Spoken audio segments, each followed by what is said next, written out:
Hello friend. तो कैसे हैं आप लोगों के सामने खुला है ये सेंट्रल रिजर्व पुलिस फोर्स का ये वाला जो भर्ती निकली है पैरामेडिकल स्टाफ जो 800 पोस्ट है जिसमें ट्रेडमैन और पैरामेडिकल स्टाफ दोनों की भर्ती है। उसका फॉर्म आपको कैसे भरना है तो आपको पहले पूरा फॉर्म दिखा देता हूँ। मैंने इसको एमएस वर्ड पे ले आया हूँ और ऐसा जैसे मैं बताने वाला हूँ कोई भी यूट्यूबर नहीं बता पाएगा उतने अच्छे से, चाहे खुद भी ऐसे आपको हाथ से फिल करके बताएगा तो भी उतना अच्छा आप नहीं समझ पाओगे। और मैं आपको पूरा अच्छे से बताने वाला हूँ, कोई गलती नहीं करोगे। जैसे मैं आपको बताऊं तो आपका फॉर्म 100% सिलेक्ट होगा। ठीक है, ये ऐसा आपका फॉर्म होगा, ये मैंने आपको दिखा दिया। तो सबसे पहले और इम्पोर्टेंट चीज मैं आपको बता दूं, ये होती है फोटो। आपने जब यहाँ पे फोटो चिपकाया है ना, तो फोटो के बाद ना क्रॉस साइन करने हैं। ठीक है, आधे फोटो पे आए और आधे यहाँ पर आए ये एप्लीकेशन फॉर्म पे। तो आपका फोटो इसका मतलब होता है ड्यूली साइंड, आपके आपके हाथ से किया हुआ।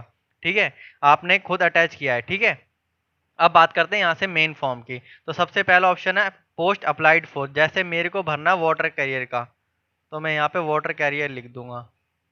ठीक है, अब अब यहाँ पे ना एग्जामिनेशन सेंटर चॉइस, जब आप वो देखोगे पीडीएफ देखोगे, मैं आपको पीडीएफ दिखाता हूँ। एक छोटा सा वो उसका है, छोटा सा क्या कह रहा हूँ मैं, ये है देखो, ये पीडीएफ है जो सेंट्रल रिजर्व पुलिस फोर्स का आया है। आपको एक चीज़ समझा देता हूँ। प्रयागराज, देखो प्रयागराज यहाँ पे लिखा है। अब देखो सेंटर्स, एग्जामिनेशन सेंटर देखो यहाँ पे ना, ये सेंटर वो है जहाँ पे आपका पेपर होगा। नई दिल्ली, हैदराबाद, गुवाहाटी, जम्मू, प्रयागराज, अजमेर, नागपुर, मुजफ्फरपुर और पल्लीपुरम।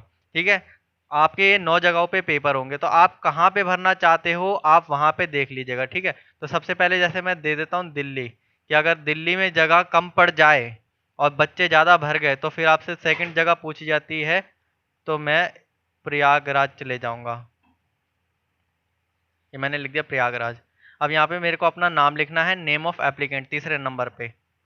ये मैं बहुत अच्छे से बता रहा हूँ, इतने अच्छे से कोई नहीं बता पाएगा, इसलिए वीडियो को पूरा देखना। ठीक है दोस्तों, अब यहाँ पे फादर नेम लिखना है। मैं अपने कास्ट और पूरा नाम नहीं लिख रहा हूँ। ठीक है, अब यहाँ पे डेट ऑफ बर्थ डालना है, तो यहाँ पे आप इस तरीके से भी डाल सकते हो। ये मैंने डेट ऑफ बर्थ लिख दिया। यहाँ पे जेंडर लिखना है मेल और फीमेल, जैसे मैं लिख रहा हूँ वैसे भी आप डाल सकते हो, कोई दिक्कत नहीं आएगी।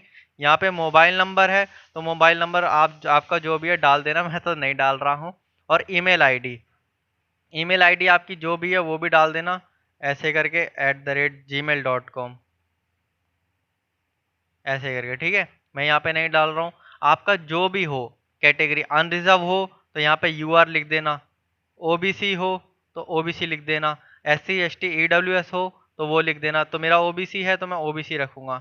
अब यहाँ पे पूछा रिलीजन, 11वां पॉइंट। रिलीजन में आने के बाद मेरा तो हिंदू है तो मैं हिंदू लिख दूंगा। आपका मुस्लिम है मुस्लिम लिख देना, सिख है सिख लिख देना, सिखिज्म लिखना। ठीक है, बौद्ध लिख देना, जो भी आपका वो है। तो यहाँ पे मैं हिंदू ही लिख के रहने देता हूँ।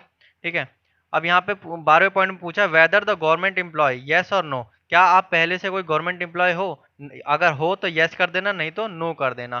तो यहाँ पे इसको खाली छोड़ देना नेम ऑफ एम्प्लॉयर, क्योंकि यहाँ पे आपको लिखने की कोई कुछ जरूरत नहीं है। मैरिटल स्टेटस, आप शादीशुदा हो या नहीं हो, तो यहाँ पे अनमैरिड लिख दूंगा मैं। अगर आप मैरिड हो तो आप मैरिड लिख देना। ठीक है, अब नेशनैलिटी पूछा है, इंडियंस या अदर। अब इंडियंस का मतलब होता है कि भारत के रहने वाले, अदर्स में आ जाता भूटान और नेपाल के लोग। तो मैं तो ना तो नेपाली हूँ ना भूटानी हूँ, मैं तो इंडियन हूँ, तो मैं इंडियन लिख दूंगा। ठीक है, अब यहाँ पे स्टेट और डोमिसाइल, आप कहाँ के निवासी हो, आपका जहाँ पर्टिकुलर अपना घर है, जहाँ का आपका डोमिसाइल है वो लिखना है आपको। तो मेरा तो डोमिसाइल है उत्तर प्रदेश का, उत्तर प्रदेश। ठीक है, ये मैंने लिख दिया। अब यहाँ पे 17वां पॉइंट बहुत इंपॉर्टेंट है, नेम ऑफ पर्टिकुलर एरिया और रिलीजन और reason for claiming extended time. देखो, जो जो आपका हिमाचल और नॉर्थ ईस्ट का एरिया है, वहां पे आपका फार्म जो है वो देर से भी पहुंचता है, कुछ टाइम एक्स्ट्रा दिया जाता है। जैसे भोपाल पहुंचाना है, भोपाल का एड्रेस दिया हुआ है, तो भोपाल पहुंचाना अगर थोड़ा टाइम एक्स्ट्रा भी लग जाता है तो उन लोगों के लिए माफ रहता है, उनका एक्सेप्ट हो जाता है। तो अगर आप जैसे नॉर्थ ईस्ट रीजन हो, असम वाली साइड हो, या हिली एरियाज हो आपका, हिमाचल का या जम्मू कश्मीर का या लद्दाख का कुछ एरिया, तो वो यहाँ पे लिख देना अपना। अगर नहीं हो, जैसे उत्तर प्रदेश, ये बिहार हरियाणा यहाँ के हो, तो कोई दिक्कत नहीं, कुछ भी नहीं लिखना यहाँ पे। ठीक है, अब यहाँ पे आपको अपनी हाइट लिखनी है कि आपकी हाइट कितनी है। मेरी 171 सेंटीमीटर है तो मैं ऐसे लिख दूंगा। अब यहाँ पे चेस्ट लिखना है एक्सपेंडेड, एक्सपेंडेड मतलब फुला के, तो यहाँ पे मैं लिख दूंगा 87 और अनएक्सपेंडेड 82। ऐसे ही लिखना कि आपका 5 सेंटीमीटर का फुलावन रहे ही रहे, ठीक है। तो यहाँ पे बिना फुलाए 82, फुला के 87। अब whether seeking height relaxation, no, क्योंकि मैं तो नो लिखूंगा क्योंकि मुझे हाइट का रिलैक्सेशन नहीं चाहिए और मेरे को मिलता भी नहीं। लेकिन एसटी कैंडिडेट को मिलता है और हिली एरियाज के जो लोग हैं उनको मिलता है, उनका सर्टिफिकेट बना रहता है। अब मेरे को एज में रिलैक्सेशन चाहिए, नहीं, क्योंकि मैं अभी जनरल में फाइट कर सकता हूँ, मेरी एज उतनी है कि मैं जनरल में फाइट करूंगा, ठीक है। अब यहाँ पे लिखना है, अब यहाँ पे क्या है, a dependent family member of person killed in riot of 1984। 1984 के दंगों में आपकी क्या मतलब, आप अपनी फैमिली में आधारित हो, क्या उनके साथ गलत हुआ? तो अगर हुआ हो तो यस लिखना, नहीं तो नो लिख देना, है ना। अब गुजरात के 2002 के दंगों में क्या आपके फैमिली वाले मतलब प्रताड़ित हुए? यस, नहीं तो नो लिख देना। क्या आप उन पे डिपेंडेंट हो? नहीं। अब person originally domicile in Jammu Kashmir during 1/1/80 to 31/12/79, तो भाई यहाँ पे नो लिख देना। अगर आपके बीच में इनका डोमिसाइल बना हो डेट के बीच में तो यस कर देना, ठीक है। अब यहाँ क्या है, वेदर एक्स सर्विसमैन, यस और नो, तो मैं एक्स सर्विसमैन भी नहीं हूँ तो नो कर दूंगा। अब नो करने के बाद इसको आपको खाली छोड़ देना, डेट ऑफ ज्वाइनिंग ये वगैरह वगैरह सब बेकार की चीज़ है। अब यहाँ पे आपका लिखना है कि 10वीं 10वीं के बारे में बताना है कि आप कौन से ईयर में पास हो गए थे, ठीक है। अब यहाँ पे स्कूल कॉलेज बताना है, जो भी आपका स्कूल कॉलेज हो वो लिख देना, ठीक है, कोई दिक्कत नहीं। यहाँ पे बोर्ड लिखना है, नेम ऑफ बोर्ड, जैसे आपका मध्य प्रदेश बोर्ड है, उत्तर प्रदेश बोर्ड है, या सीबीएसई बोर्ड है, या आईसीएसई बोर्ड है। मेरा तो सीबीएसई था तो मैं सीबीएसई लिख दिया। अब यहाँ पे क्या है, सीरियल नंबर लिखना है। कई बच्चे रोल नंबर लिख के भेज देंगे तो उनका भैया गलत हो जाएगा, शायद कैंसिल ही हो जाए फार्म।